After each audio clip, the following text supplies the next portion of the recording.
एक झलक बयानों के जरिए दिखाई। अब जरा फैक्चुअली आपको बता देते हैं कि 5 अगस्त 2019 तक का जो कश्मीर था और दिसंबर 2023 का जो कश्मीर है, जरा देखिए।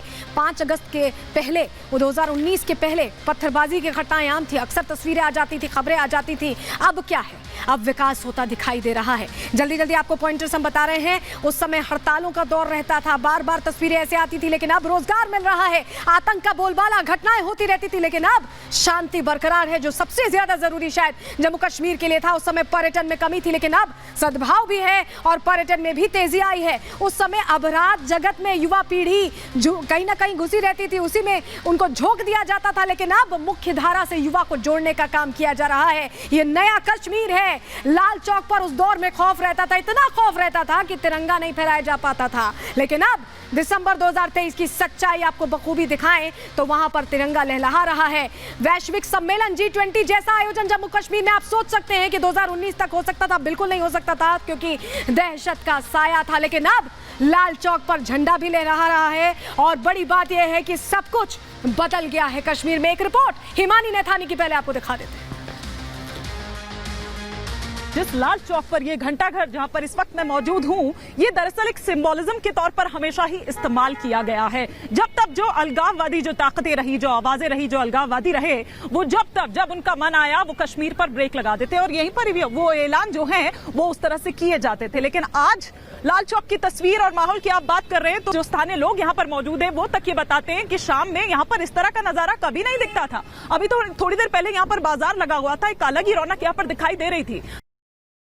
और चलिए तस्वीर आपको दिखा देते हैं। सबसे पहले ये तस्वीर आपके लिए देखना बहुत जरूरी है। हिमानी की रिपोर्ट आपने देखी, लेकिन देखिए ये कश्मीर है। जी हाँ, वही कश्मीर जहां कभी दहशत का बोलबाला होता था और अब शांति का पैगाम भी इसी कश्मीर से दिया जाता है। और ये जब भारत का ताज हम कहते हैं तो आप समझिए कि ये पूरी तरह से बदलते कश्मीर की फिजा है, जो बता रही है कि सब कुछ चेंज हो गया है।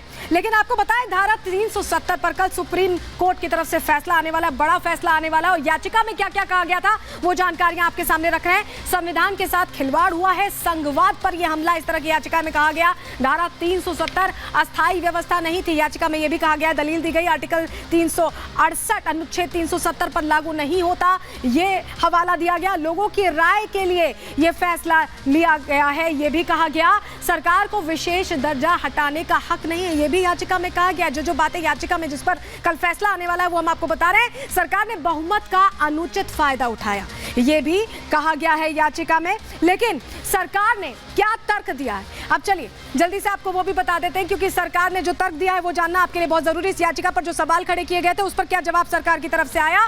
सरकार ने कहा कि देश के दूसरे हिस्सों से जोड़ने के लिए यह जरूरी है कि आर्टिकल 370 हटाया जाए। 370 को निरस्त किए बिना यह विलय नामुमकिन था और सरकार ने इसको अपनी दलील में मजबूती से रखा।